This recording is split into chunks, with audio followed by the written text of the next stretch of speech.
G'day and welcome to the Ball Boys AFL Fantasy Podcast. Today we're reviewing a huge round 7, talking bogs and flogs, talking trade targets. We're starting to talk about the bye period as well. Let's go! Just done it from nowhere.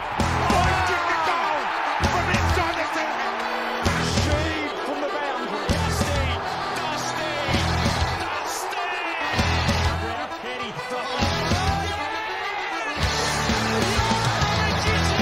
Petrarca. Oh, wow. How good is that? The legend becomes immortal. G'day and welcome again to the Ball Boys AFL Fantasy Podcast. I'm your host, Mitch Casey, and you can find me on Twitter at Ball Boys Fantasy, joined once again, as always, by Luke Rogerson. How are you, mate?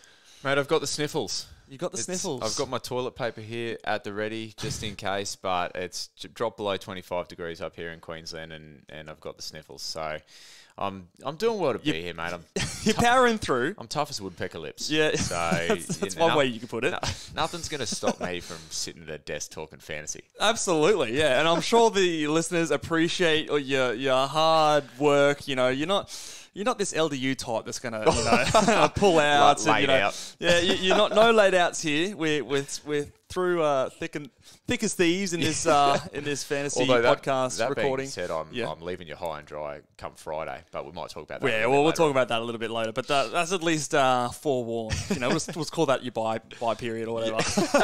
But no, thank you for being here. We're here to review a massive round 7 that was AFL Fantasy, and I say massive because a lot of teams out there scored some big points. Kicking it off on that Friday night with a huge vice-captaincy score that a lot of us got. I know, for example, myself, I scored 2,300 or over 2,300, and I still slid back in the rankings. That was well and truly my best score of the year so far, and I've slid back from where I was. So you're still respectably ranked? What are you ranked at? Still respectably ranked. I'm sitting at 4,010 at the moment.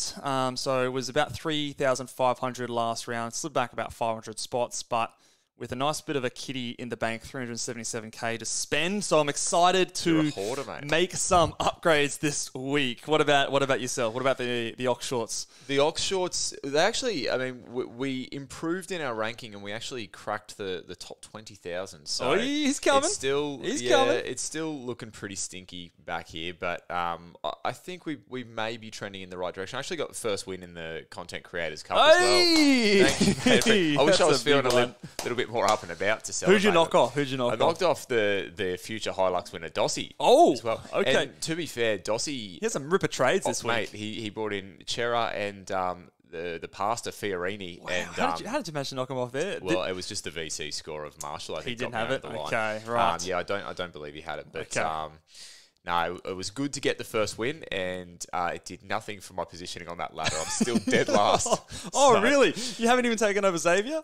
No. Overall points, I think I'm like 16th or something. In terms of the...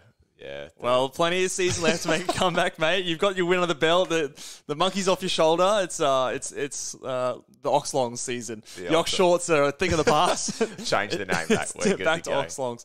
All right, let's go through with one of our favourite segments to kick off the show. And the winner of the Norm Smith Medal. You're an embarrassment to what you do, mate. You're an embarrassment. A few embarrassments on this list and a few best on grounds. Why don't you kick us off, mate, with our first bog of the day?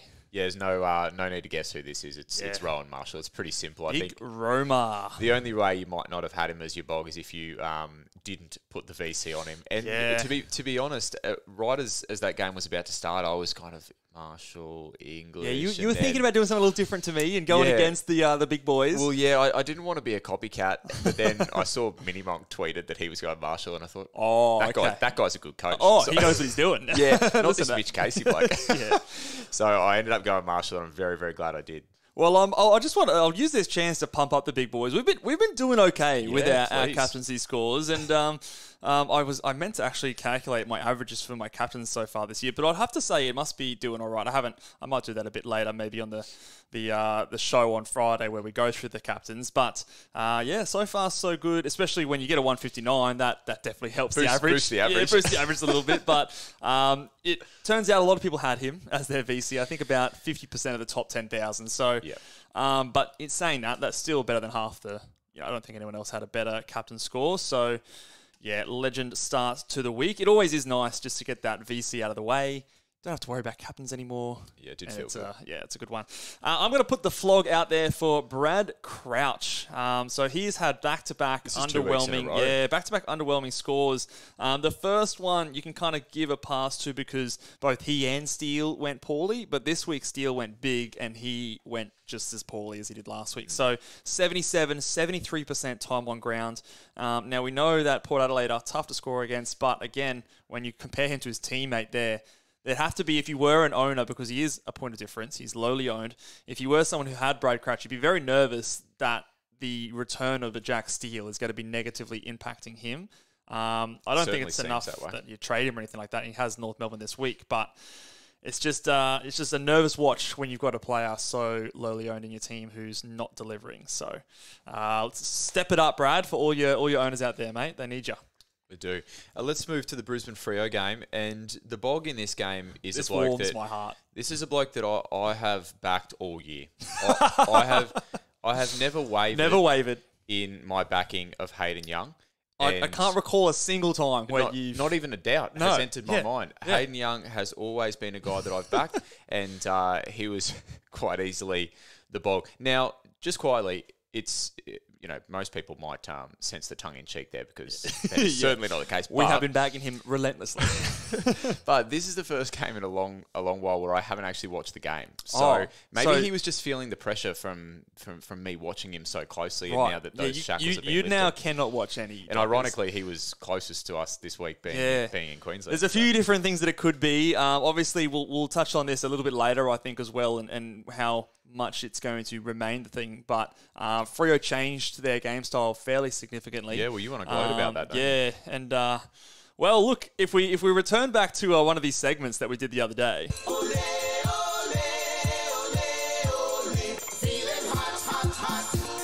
My hot take on Friday afternoon when we did our live show was that Hayden Young tons up and he takes the most kick-ins. I think I also might have said that they beat Brisbane, but we'll just ignore that part. But he equaled the most kick-ins with Luke Ryan. They split it. 5 each. That's unbelievable. That's a win. I'm taking that. Yeah. I'm taking that. And then Hayden Young, 112 in his last game, career high in disposals.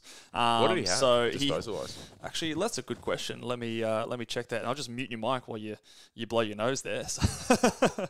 But let's. So what did he actually have in terms of disposals? He had 33 disposals was his ratio. 14 handballs, 19 kicks. So yeah, it's a big score and a well-deserved one for us, people who have been just holding on for dear life with Hayden Young on our side. So, and you could add Justin Longmuir to the bog category there because it seemed as though that game plan was a distinct change. Yeah, so I think they were actively looking for him, which was good to see, which we've been asking for. I'm going to give my flog. I'm going to break a rule here. I'm going to give a flog to a rookie here. Oh, no. Matthew Johnson is the flog for the game here because of his tackle. He actually played a decent game and he did well, but had one of the more stupid tackles that I've seen so far this season. It was an obvious one where you just look at and go, yep, that's at least one game, and he's been given 2-game suspension. So for those coaches that have him in their side, looking for a bit of cash gen, you're not getting that for at least 2 weeks. Yeah. So that's not good. And obviously, it was one of those tackles where it was like you just didn't need to do it. It was it was with all the talk of the tackles and the suspensions and things like that, it just easily could have been avoided. So yeah, I think that was a very floggish move there, MJ. For Sydney GWS, Tom Green rewarded holders. Yes. So anyone who Fortunately for me. sat on Tom Green. And you. Yeah, with a 130. I mean, I was in a unique situation, the reason I moved on him. But, yeah, definitely rewarded the holders and with a 130. And then a fella who was copping a little bit of heat. But I think came out and maybe proved those naysayers wrong was Errol Goulden from Sydney. I think he got 116, something like that. Yeah, 116, kicked a goal. Yeah, 6 tackles, 5 marks. So good on you, Errol. Yeah, just put ourselves at ease that he's still probably going to be, at least in my eyes. Yeah, well, what's that top 6? He'd be averaging top 6 forward. So he is averaging at the moment. He is averaging 93. Yeah. So we paid 83, I think, for him at the start of the season. He's gone 10 points over that to date so far, and I think he comes out and scores 180 in the preseason. We were never expecting that. So if you were expecting that and you're still disappointed with that, I think that was maybe an issue with your expectations then. Was there any floggery from the Sydney Floggery GWS? For this game, I'm going to give it to Isaac Cumming.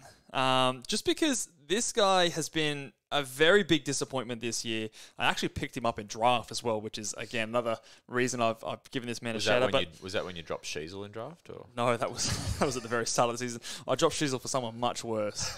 It was, not a good move at the end of the day. But moving on, Isaac Cumming, 59 points and, just not getting it done. Players like Lockie Ash, Whitfield, Callahan, all outscoring him. And I think that, for a guy that we thought had high hopes and a bit of upside at the starting point of the season, he's been very disappointing. And it doesn't look like it's going anywhere anytime soon. What do we got at the Dogs and Hawks game next? Hawks Doggies, Will Day just came back and just picked up where he left off. I think straight to work. Yeah, everyone was hoping that would be the case. And even though he didn't go enormous with his score, he still turned up and he had 30 touches, so he's straight back into that role. Yep. Kicked a goal too. Did well there. The other guy I had is JJ. I think for those people who picked him up last week, you would have been a little bit disappointed, but he's come out 24 touches a goal and he's 86 points. So for those people who picked him up last week, they weren't paying too much for him. And if he continues to go kind of somewhere between 86 and 90, it's going to be good for those people as a stepping stone. So JJ and Will Day. And then actually, speaking of spicy takes, my spicy take last week was that you'd be disappointed and you'd be chopping Warple, but Warple's actually no chopping today, mate. Yeah. No chopping today. Warple's safe. My boy Warple, your boy Hayden Young. It's just all the fellas just getting around each other. 103, and obviously the encouraging thing was the fact that Will Day was back. Warple still managed to go really well. Yeah. He was second in terms of midfielders when it came to CBAs, 80% time on ground. So he, Nash, Will Day, and John Newcomb all getting big chunks of that CBA pie there. So I think, as far as trade outs go, you're holding Warple when he's coming out and tunning up, 2 out of 3 weeks. Who would have thought? It's just been a great hold for coaches. Very good decision making there for a lot of us. But no, it's obviously it's a big one for him. I'm going to give the flog to the coach Sam Mitchell for subbing out Seamus Mitchell, and again, I didn't watch all of this game, but by all reports, he was doing really well, and I think got subbed out early in the third, I want to say, and obviously that is going to halt his cash generation pretty significantly. So yeah, just let's have these kids play. Stop subbing them out. Yeah, it's killing. Yeah, it's killing cash gen, isn't it? It is tough, and it is something that we're all going to have to continue to work through. But Sam Mitchell, you're a flog. Yeah. All right, move on. Now, should I preface these Saturday night games? I don't know if I've sat on the couch and watched a worse 2 games of football. Well, wait till we get to our flogs, mate. We'll Saturday night. For sure. These games were horrendous. But for the North Melbourne game, I've actually got... Man, you've got a few bolts here. Yeah, I just couldn't choose. But if you had Chandler... Unreal. You get a rookie who turns up. It's just... That's been a mistake in terms of trading out him over like a Mackenzie or a Jinby. That's the best feeling. So put him amongst the bogs. Sheasel just bounced back like nobody's business. And then the other bloke, Zeeble, looked like he got sniped. Oh, mate. He was limping off. He's flagging the trainers and stuff like that. I was up off the couch, hands on head. What did he have, 18 or something at the time, or 23? Barely anything. Yeah. And I think he's gone down. He's got a little bit of the bit of the needle. Yeah. And whatever it was. He's done the Undertaker. He's risen up. He's just gone, bang. All right, let's get this back to a respectable score. And he scored did, well in the second half. So. He did. Here you go for your flog. Sorry, I was setting you up for that. AFL flogs. I've got the flogs here as the AFL scheduling. Whoever's in charge of that. Like, what were we doing? What's going on? Like, surely we had to know in the preseason that Melbourne versus North Melbourne and then Carlton versus West Coast at the same time on a primetime slot at 7:30 on a Saturday night. Surely we had to know that both those games were not going to be close in the slightest. The crowds, especially at that MCG, that lonely MCG. There was more pigeons there than there was were. more pigeons and seagulls than there were fans. They were everywhere. And it just was not good viewing if you were actually interested in like footy. I think the only people watching that game on KO or whatever was AFL Fantasy coaches. Yeah, we would have tuned out had we not had players playing. Yeah, and it was you were right on the roller coaster of the Zeeble thing, which made it a little bit fun. But yeah, in terms of you were actually watching football for the sake of football, that was not a good performance there. So I think a little bit less of that. Those games deserve to be a Sunday afternoon kind of time slot in the future. I think so. And that other game that we were talking about, Carlton West Coast, I just had Walsh and then Jaden Hunt, who's been a great selection for me. Jaden Hunt, got your kiss, mate. It was pretty good, actually, that I was forced to go there, and he's gone well so far. But I think you could have put a host of those Carlton midfielders in there as well. Walsh, Chera scored well. So, a few bogs out of that game. What did you... you put yourself as the flog. What's going on? Mate, I'm a flog on this one because I put Chincotta, the bread, who we've been backing in since the preseason. I put him on my bench in order to take Wilmot 65. We had the decision. I was going to take the 65 regardless, but we had the decision, okay, is it Hollins? Is it Jinby? Is it Chincotta? I've benched the one that scored the most in that scenario. That's the hardest part. Like, if it's got one rookie, you just go, okay, I'll take it regardless. You don't feel bad. But when you've got multiple there, you know that it's probably going to end in disaster. And what I was going to do, my plan was to take Pedler off my ground, but then I was not sure about Owen Davey. Look, lucky it worked out because Pedler ended up scoring decent as well. Yeah. So I guess I was just destined to lose points in that scenario as it was, but maybe I should have backed in the boys, and I would have been, I think, 12 points better off at the end. But at the end of the day, it's not too big of a deal. All right, over to Sunday. Yeah, in the interest of being brief, Tom Stewart, most people, I reckon, have got on him in the last few weeks, and he played really well. He's just been super consistent and just putting up good scores no matter what kind of game it is. Flog, and we'll talk about this guy a bit more later on, but Will Setterfield. You're not Setterfield bashing again, are you? I was going to say, dare I say it, disgraceful. Oh, no, don't. I'm kidding, man. No. But 54, mate, it was tough. It's asking us a lot of questions, and I think there was also some role concerns as well. I think his CBA numbers were down. He was playing a little bit of wing, playing a little bit of forward. Look, if I look at the CBAs again, he did have a lot of them, but yeah, 54 from a full game. Yeah, it's tough. And like you said, we'll discuss a bit more later, won't we? Yeah, we'll talk about him. Speaking of disgraceful. Wow, disgraceful. This is fitting of the word because... Richmond Gold Coast. This was a tough watch. Well, we stopped. We couldn't. I actually left it at three-quarter time because I was just not enjoying watching my team play because it was that frustrating. Yeah. But go on. Who was the best on ground? I don't know what's happening at Tigerland, but best on ground, I had Fiorini. The pasta. And for those, best on ground from a fantasy perspective. Yep. Those people who were brave enough to go with him were rewarded. And I think that as it stands, he's the most traded in player. Is he? For this week. So there might be a few people jumping on the pasta train. Well, he definitely presents value, that's for sure. Of course, again, we'll talk about him later. But 112 for those who did jump on board. We were of the mindset that you can wait a week and sort of have a look at it. Well, if we were waiting if you went early, you were rewarded at least for round one. Okay, it looks like a lot of people are going to jump on and mitigate that risk. Yes. And I think there is still some risk. We'll talk about that later. Honourable mention there for Timmy T as well. Yeah, he's one of two players. Two players, him and Clayton Oliver, yet to drop below a ton per game. Just keeps trucking. Yeah. Flog, look, I could give this to anyone from Richmond outside of Tim Taranto, but I'm going to give it to Dimmer because something's just not working for Richmond. And I think the game style is not there. And this is, I'm taking a fantasy aside because we're both Richmond supporters and I need to vent about this to someone because Richmond look like a rabble. They look like an absolute rabble and it is tough to watch. Like, you look at some teams like Hawthorn, North Melbourne, West Coast, who going into the season, we knew that they weren't going to be good sides. We knew they're probably bottom four sides. But at least those guys look like they're giving it a go. They've got like a strategy and they're going and playing with it. We just look like we have no idea what we're doing, and it is it's not good, especially with a lot of people. And I think this is not just Tiger fans, but a lot of people had expectations of Richmond this year being like a finals contender. We've made big additions with Taranto and Hopper, and it's just not looking good. So Dimmer, got to pull some strings here. I don't know.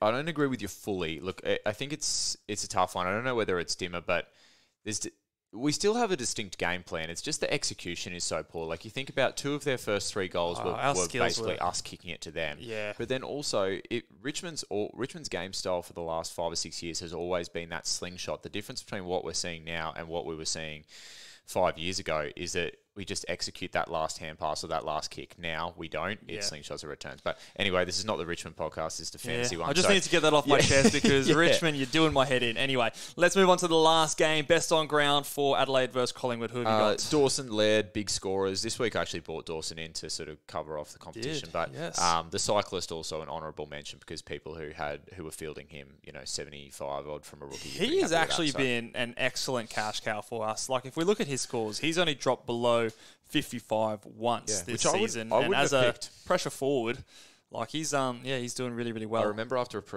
Adelaide preseason game, we talked about him and thought, no, he's going to be in that role that's poor for scoring, but he's proved us wrong. Who are the flogs? Oh, sorry. Yeah, I was just going to say he looks like someone that, at least touch wood, I guess, looks like he might be someone who isn't at risk as much as some of these other young guys as for a sub. Definitely. The flog for this game, I'm going to give it to Jordan De Goey. Some people have Jordan De Goey out there in their teams, and I think he was a late out. Was it last week that he was a late out, or the week before? So he's had a couple of bullets for owners. So laid out the gather round and then followed it up with this week 53. Just not cool, man. I think he has been getting a lot of praise for what he's been doing for Collingwood. He's playing well, but this game, obviously, 2 tackles, 1 mark. 24 touches, so it's very discouraging for people who have him in their sides. But other than that, there wasn't too many other floggery going on in this game. I don't know what's going with that. But that will do it for our Bogs and Flogs. Let's move on to the news of the week. What have we got here? News of the week. This is your segment. What have we got? This is my segment, is it? Jeez. That was the news of the week. My apologies. Well, we sort of briefly mentioned it before, but we had the whole Zeeble fiasco there where it very much appeared during the game. Looked like a calf or a hamstring or something. Looked soft tissue, didn't it? It did, yeah. And then the way he was moving off, I actually said to you at the time, I said, this looks like a guy who's had soft tissue injuries before and knows what it feels like, and he's just getting off. And straight down to the rooms, thought, okay, righto. We actually flicked across to the other horrible game, and then I think you saw a tweet someone on Twitter, someone said he's back, and I was like, the Undertaker sitting up, so we jumped back over, and then he was back on, and he was looking good. So the only thing I can think is that he's gone downstairs for a jab, but then he went in for scans, I think was the reporting from the club. But then I've seen John Ralph come out and say, he's not named on their injury list from the weekend. So, assumption is that he's all right. So my hope is that he's all right. But if he did go downstairs and get some some treatment or something, the issue could be how that injury gets up for next week. So keep an eye on it. Yeah. Look, I'm encouraged by the fact that we haven't heard anything. I'm hoping that means that it's all good. There's nothing on there. He's not listed on their injury report, although it hasn't been updated this week yet. So we'll just cross our fingers and hope that he is all good. But at least he did get back on there because it was early in that game. Maybe he just had enough of that game. He was just like, yeah, mate. Coach, I'm had enough. I wouldn't have come back if I was in. It was that dire. Yeah. The other thing that we were going to talk about here on the news of the week was the distinct change in Frio'S game style, because I think this has a few implications on a couple of targets in that team. There's a few relevant Freo players, but I didn't watch. But hand pass happy, you said. Yeah. So I think the stat was that they had the most handballs in, like, it was the first quarter. They had the most handballs of any team of any quarter so far this year. Okay. Which, when we compare to Freo in the past, we often think of them as a chip mark kind of a team. Yep. Obviously, that's swung completely the other way. And they were definitely giving a lot of handballs, trying to get up the ground with less precision and more of that kind of pace. And I think that definitely played into the hands and the benefit of a player like Hayden Young, because we've sort of talked about in the past that he plays that Doherty role where he's kind of just sitting off the back of some packs. He's not quite in that switching zone of the defenders for Freo. So I think that in terms of Hayden Young's role, and if he is getting more kick-ins, the same amount as a Luke Ryan, that can only benefit him more. From the eye test, it looked like to me he had way more kick-ins than a Luke Ryan. The stats say that they both had 5 each, but from what I could see watching the game, whenever there was a behind and Hayden Young was on the ground, like he was the one taking it. So I think the arrow is pointing up for a player like Hayden Young. Is he a trade-in target for those who don't have him? Just being someone who's ridden that roller coaster so far this year, I'd probably want to see another game. Yeah. Just confirm. The other thing, too, is there's some pretty well-credentialed fantasy coaches out there who are also Fremantle supporters, too, and a lot of people from out west, so they might be able to give some more intel. But, if Hayden Young's scoring's looking for an uptick, then I'm all for it. What do you think this does for someone like an Andrew Brayshaw? I think it's not the best thing for him. If I didn't watch the game, so I don't have sort of full intel on it. But if you're looking to, he's the kind of guy that kind of pops out. He loves that little 45. Yeah, and so kick. If your distinct game plan is chain out with handball and look to move the ball quickly, then you probably get less of those little midfield chip kicks. Yeah. So my initial thought would be not great, but then, like I said, A, I didn't see the game on the weekend, and B, it's a one-game sample size. So it is one to watch because we'll get into our trade targets soon, but he is definitely getting cheaper at Brayshaw, and scored I think 116 or something on the weekend, so outscored his teammate Sarong in the game as well. So conventional wisdom would tell me that I'd agree with you, he does those little 45-meter loves marks. a cuddle butt too. He does love a cuddle, and he can rack it up. So I think he'll be fine regardless. It just maybe that top-end ceiling sort of thing there. So, all right. We've got a new little sound grab here. Ready to rock go, it. mate? We're ready to unveil it. All right, let's go.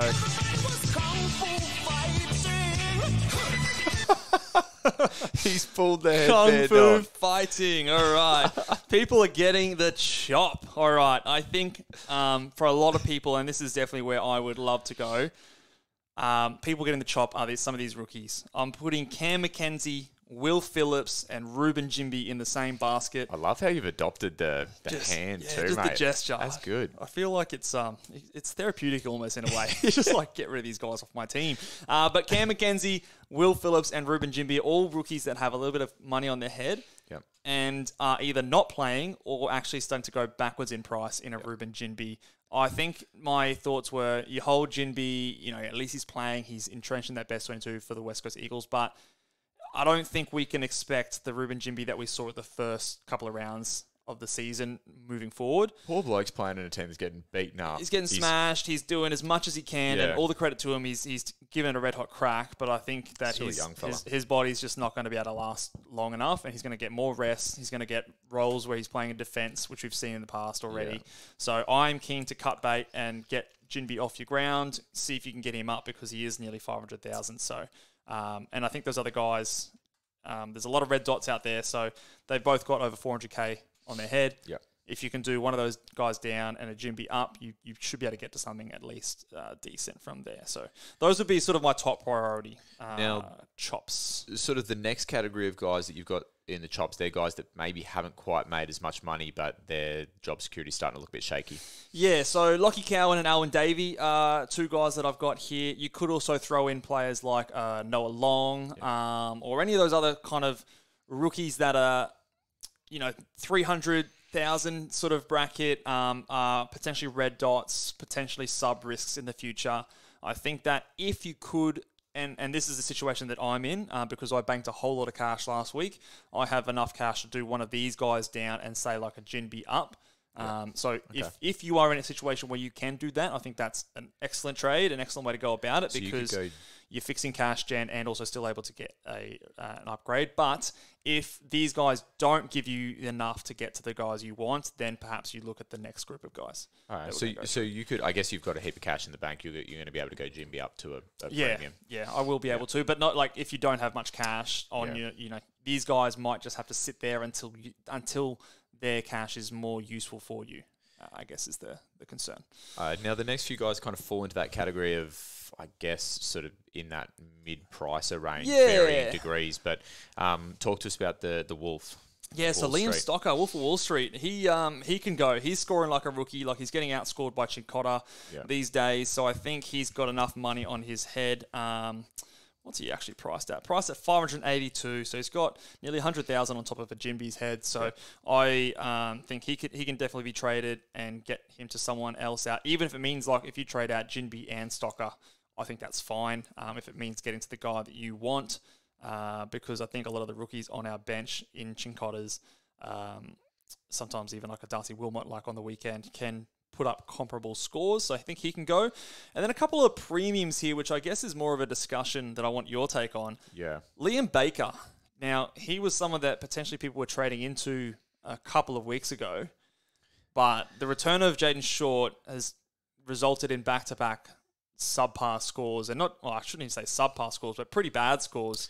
And is he someone that we should be getting off before he loses too much cash?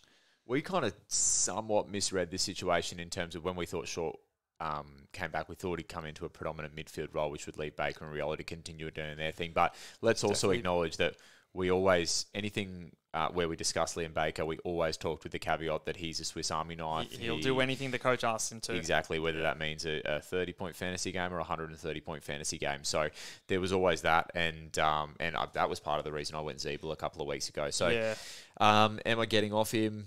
Yeah, probably looking to. I think you are. If you can. Yeah. Any time we say something, it is all dependent on what your specific team looks like at the moment. But if there was a way that you could get off him, and particularly if there was a way that you could get him to somebody that you're really, really happy with, a keeper.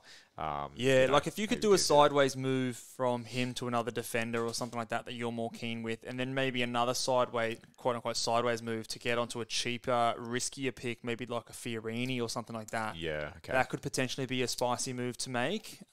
Or if you use that opportunity to bank a bit of cash and fix up a red dot and still get him to a premium defender or forward, because I know he's defensive forward eligibility, then I think I would do that, because I am concerned that we're going to see more of these 50s and 60s moving forward, and when you've got 700k on your head, I would want to make more use of that with that kind of a player. The next one here, Brodie Grundy, just wanted to pop him in here because he's probably the last ruck that is in a lot of people's teams that people are not happy with, because I think you're happy with Sean Darcy, you're happy with Tim English, you're happy with Rowan Marshall. Brodie Grundy, I think you've got to cut bait if you haven't done so already. Cut bait, mate. You've used that a couple of times. Yeah, you got to just cut big loose. Fisherman, are you? Yeah, big fisherman. You know me. But never caught a fish in my life. You were so close when we went up to Fraser, eh? It just didn't quite come off for you. Yeah, don't have the patience for it. Not like that big fish that I caught, eh? Look, he scored. Yeah, you're a huge fish there. He scored 100 on the weekend, but I think that I wouldn't want to get comfortable with that. Yeah. I would be potentially trying to maybe sideways to a Max Gawn, I think is a potentially good option, who's dropped a whole bunch of cash. Yeah, it's not the worst, is it? Or get up to one of the big dogs in English or one of those other guys. So now, this last bloke on the list deserves a little bit of discussion, because I think that he could be a highly traded out player this week. Yes. And, what are your thoughts on Will Setterfield? Will Setterfield, this is a trickier one, because like we sort of said, he was obviously a guy that went gangbusters in the start of the season. Yeah. 120, 130. Great starting pick. If you had him. We jumped on in round 3. Obviously, haven't seen any of those ones. So we got 88, 99, 100, 86, 54. It's been, like, outside of this past week, it's been serviceable. Yeah, and his cash gen's been heading in the right direction. He's made us a lot of money. He's now going to start to lose money, I guess is the concern. So he's 126 break even. Yeah. I think that, and the way I've listed these trade chopping block targets or whatever you want to call it, he's the lowest priority to trade out, because he's not at risk of being subbed. Yeah. I think this is every potential to be his worst score of the season. Yeah. He's still going to be very much in the centre bounce rotations there. Essendon got smashed in that first quarter. Yeah. Absolutely smashed. So, look, I'd expect him to bounce back.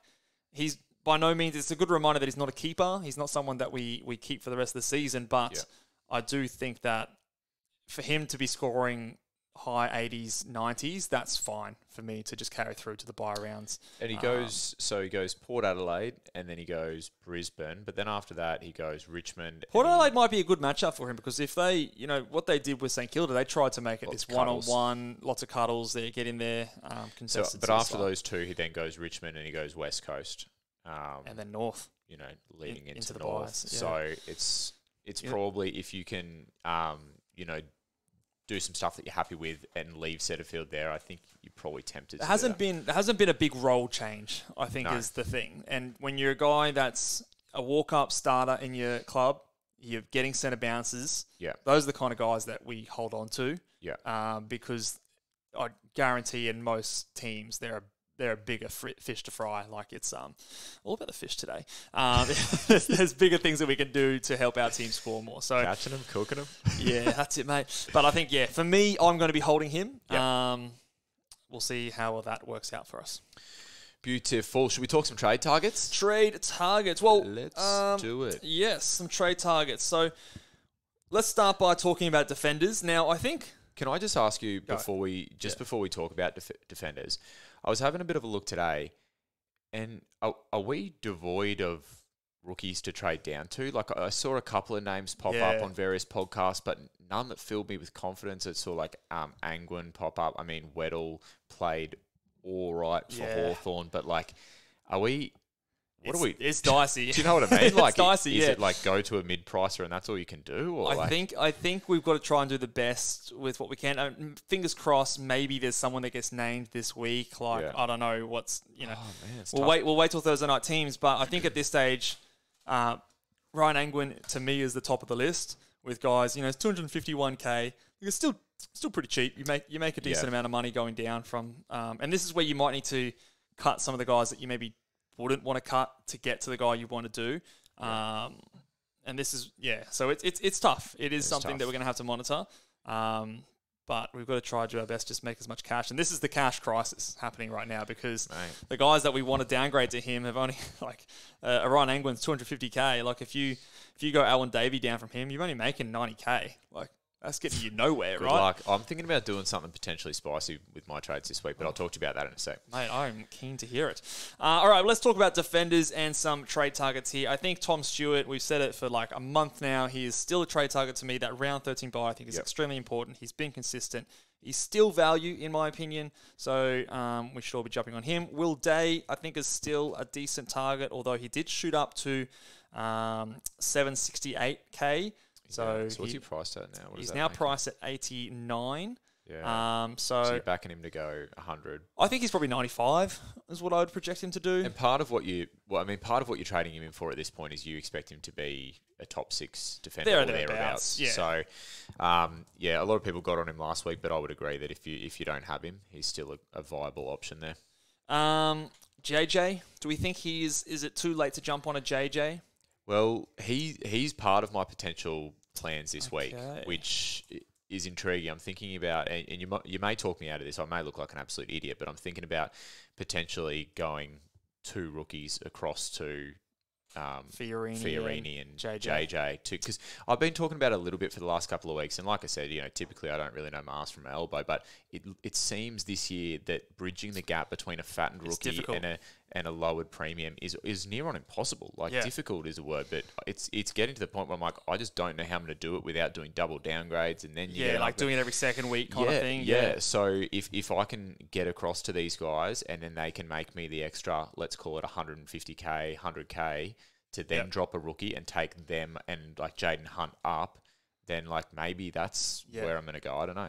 So I think if you talk about Jason Johannesson, he's priced at 67. So in that role, I think he can be an 85 guy, which would be 85. At this stage, that's his best. That's his career best. I don't think he can go that high.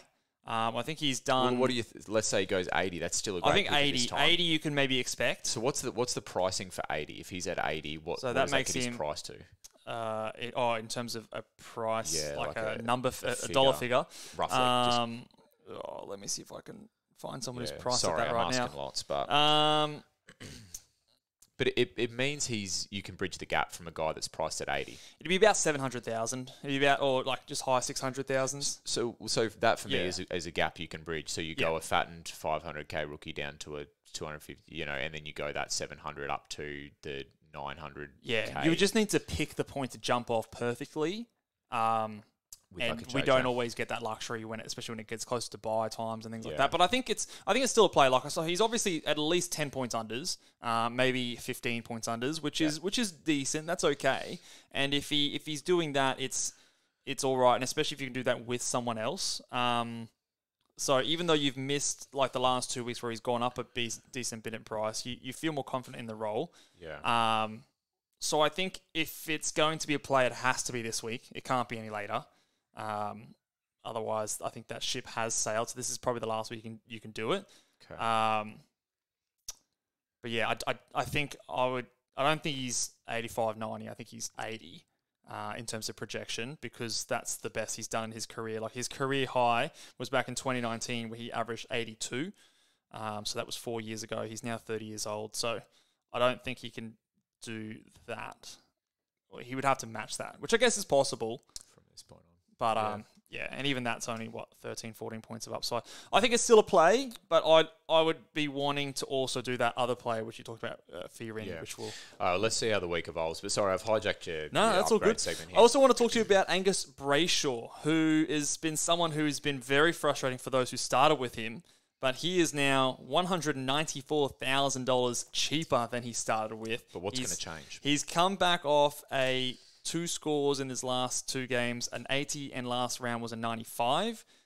I think there's a little bit of optimism from me that maybe he's not that 100 or mid-90s guy that we thought he was at the start. But if he can go mid-80s, high 80s, he is now priced at, if I just bring it up here, he's priced at 79. So if he can go, there's a world where he goes 10 points on top of that, and that's still not even close to what he did last year. Like he's 20 points below what he did last year. Is Salem? I don't know what's going on with Salem, but I know that Michael Hibbard has been back into the side, and he's playing a bit more of that lockdown defender role. So I think that's freed him up a little bit. He's still not really getting. He's getting some centre bounces, but not enough to say that like he's going to do what he did the back half of last year. So I think he's a guy that maybe if you want to go something a little bit different, he is achievable in terms of his price. Swing for the fences kind of move. Swing for the fences, 684K. Like that's cheap, man. And cheap. I think he's probably going to be closer to that top 6 line than say someone like JJ.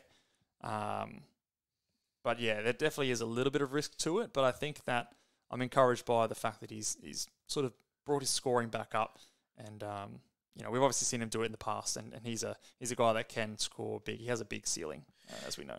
Who are you looking at for midfielders? Because you're cashed up, mate. You'll be getting a big. This is where I'm shopping now, and I think this is the obviously it's hard to get to here, but I think a couple of golf players that I like, Jack Steele and Rory Laird, are sort of those big dogs that captain options, and I think that they're going to be well. I think both of them are now still over 900K, which makes it a hard buy. I don't know how much value they are necessarily, but I have a lot of confidence in both of them being 110 plus averaging players, and have a little bit of value on their head, maybe sort of like 4 or 5 points.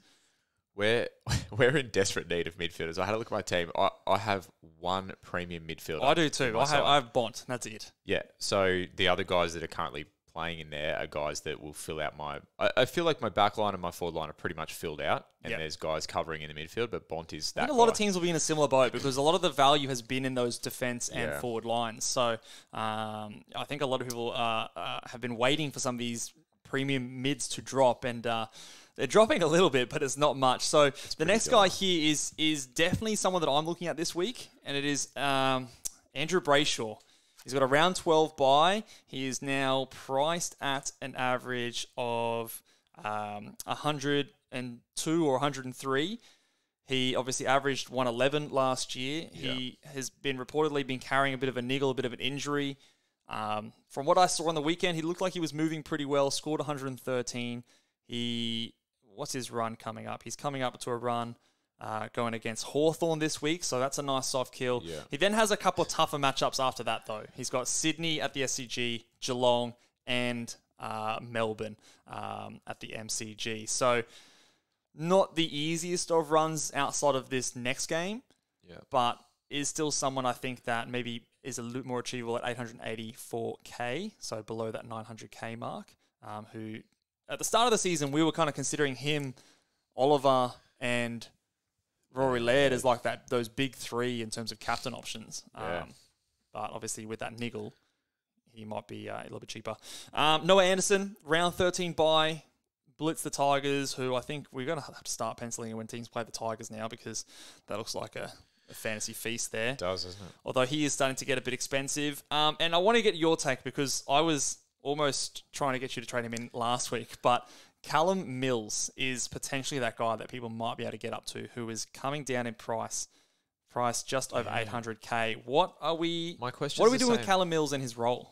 That's my question. It's the same question I had last week, is when's the turning point? Yeah, so he started to see more CBAs last week. So if I just bring up the match for the Sydney Swans. In terms of CBAs, Warner and Luke Parker were the top two, and Rowbottom was probably pretty close behind them. And then Callum Mills was the next. So he was the fourth in line in terms of the CBAs. So he had 17 out of a possible, quick maths, 37. Okay. So probably what's that, like just below 50% there. So Sydney's run. So Sydney have got Collingwood. And tough matchup. Yeah, it's a tough matchup. So he's got Collingwood, Freo, North, Carlton before their bye in round 12. So after Collingwood, it gets a little bit easier. I think he's definitely someone that we all need to be watching. His break-even is 119. His CBAs came back up.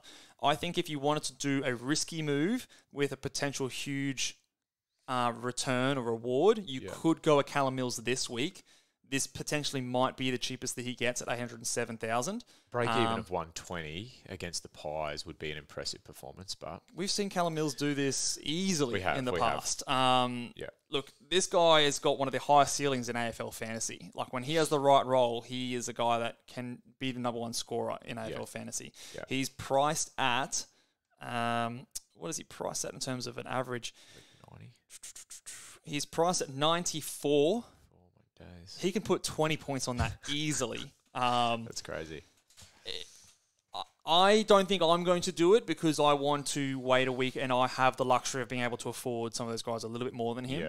Yeah. But if, for example, all I could get to in the midfield range was that Callum Mills, I think that I think the reward at this point now is worth the risk taking on someone. And I've started to see a little bit of a shift in his CBAs with some of those defensive guys coming back in, that I think that for the bold, I think Callum Mills could be a great buy. I'm one more week, personally. One more week? Let's say he goes 130, he's not going to move. Yeah, but this is like those things where you'll be a step ahead of everyone else. Oh, correct. If you're looking and everyone else is going to be trading him in as soon as he does that. Yeah. Whereas you could get that jump this week. I think it could be a decent buy. This last, or one of these guys that you're going to talk about now, I just want to know with Chera, is it real? Is it he's played two stinky matchups the last couple of weeks? Yeah, he's a tough one to get a read on. Hey, we thought that he would go well without Sam Walsh, and then Sam Walsh has come back into the side, and he's popped back-to-back 130s. The matchups, but for me, are probably what. Yeah, the St Kilda West Coast. They have been two good matchups. Yeah, he's averaging now 97.4, and he is priced at. What is he priced at? Where are you, Chera? He's priced at 94. So I think that he could have maybe 5 points of upside there. He could average a ton. I think there are probably better options. So he's 812k. It's cheaper to get into Callum Mills. I personally would prefer a Mills in that situation, just because of the upside. But he is someone that obviously back-to-back 130s, we've got to have a look at him. I, like you, agree, though, that the matchups are a lot to have a look at because of that, as to why he went big. Yeah. And this next guy here, I am also very keen in as well. It's Jai Simpkin from the Roos. Now, he is someone who got injured a couple of weeks ago. I think it was a hand injury or something like that, but came back. Obviously, his break-even was huge. In that game that he was going big, he was also on track. Got injured. He was going big when he was subbed out at 48. I think that was 28% game time to score 48 is pretty bloody impressive. Scored 102 in a thumping against Melbourne. Comes up against St Kilda this week. If you can only afford him at 759,000, so he's cheaper than someone like a Stewart or Will Day or something like that. So in your midfield, I think he is one of the better, cheaper buys that you can do now because his role is pretty secure in my opinion. He probably won't be a top 8 guy, but I think he's the kind of guy that you can be satisfied with to get you through the end of the buys and do luxury upgrades at the end of the season. So I like him. And then let's talk about this last guy that I'm sure everyone's waiting for our opinion on, Braden Fiorini. You're thinking of bringing him in. What are your thoughts and going on with the pasta? I think the position that I'm in, and I sort of alluded to it before, I need to take some risks, I think. Maybe some calculated risk. And the way that I'm sort of seeing things play out... Sorry, I'm sniffling. You're right. The way that I'm seeing things play out is I'm kind of flabbergasted by the fact that we just can't get up to those premiums. And so, like I said, I'm seeing Fiorini as the potential guy that can bridge a gap. Now, obviously, Took being out certainly makes this decision a little bit easier than it would be otherwise. Yeah. But even if, let's say he holds his spot in that role for the next 4 weeks. Yeah. He's a guy that can average 100 over the next 4 weeks and then put you into that next bracket. What my question to you is, what is the role that you want him to have? Because I don't know if you've looked these stats up, but he typically his stat line didn't suggest that he was getting a heap of the pill. It was pretty diversified stat line. He had a lot of marks, a lot of tackles, his kicked a CBA goal. 14% CBAs. He's actually taken a big hit from last week. So he went the 2 weeks prior, 50%, 44%, 14%. I think he played a lot more on the wing there against the Tigers. The biggest beneficiary here was David Swallow, who went from 40% to 71% CBAs. Noah Anderson still had 67, and Matt Rowell had 86. And you also had a few guys go in there, like Lockie Weller went in there, Bailey Humphrey went in there a little bit, Alex Davies went in there a little bit as well. So, and I think that was flagged by the coach as well, that they're going to try and fill the whole of Touk Miller by committee rather than one guy stepping up. So whilst I think that there's merit in it, it is still... He plays for Essendon. Sorry. Oh, you've used that one before, mate. You've got to get some new recycling, gear. Mate. It's good for the environment. Look, there's still a lot of risk in it. He's got an appetite for the footy. Look, I think he's undervalued. Don't get me wrong. He's priced at a very low 65. He smashes that. I think he goes at least 75 to 80, probably 80 plus. Yep. So there's at least 15 points of value there, in my opinion. So that's fine. The other little, the flag there as well is Gold Coast against Richmond had 1, 2, 3, 4, 5, 6, 7, almost 8, 9 blokes that turned up. And, 4 or 5 of those guys were close to 115. So is that going to be Gold Coast every week? The answer is no. Yeah. I'm still seriously considering it. Like I said, I'm lost as to what to do. You've got cash this week, so for this week... I'm going to be avoiding him because I have the luxury to do so. But I can see it is enticing because of how cheap he is and how hard it is for us to get these midfield upgrades. Yeah. And because obviously his history, the Touk Miller injury, there's a lot of things that feel like they line up. Yeah. I just don't want people to ignore that and go, I'm jumping onto this guy. It's a dude that we're going headlong into because he's going to be 100 averaging guy. He's priced at 65. Hallelujah, let's do it. There's still risks. You become religious. You think about Chase Jones, for example. He's a winger. Scored 108. The next week scored 37. Then went 90. These wingers can be prone to do that. So and Fiorini, whilst he is a guy that collects a lot of points and has a good points per minute, he's not immune from that based on the role that he played on the weekend. Surely it's not me who's the only one thinking that we can't get premiums. It's definitely an issue this year. It's definitely something that has been really tough, and that was part of my thinking of last week, just banking a lot of cash using that LDU injury to do that. All right, let's move on to the forwards. I think we can go through these ones nice and quick. Zach Butters, I still think is a good buy, although I'm starting to get a little bit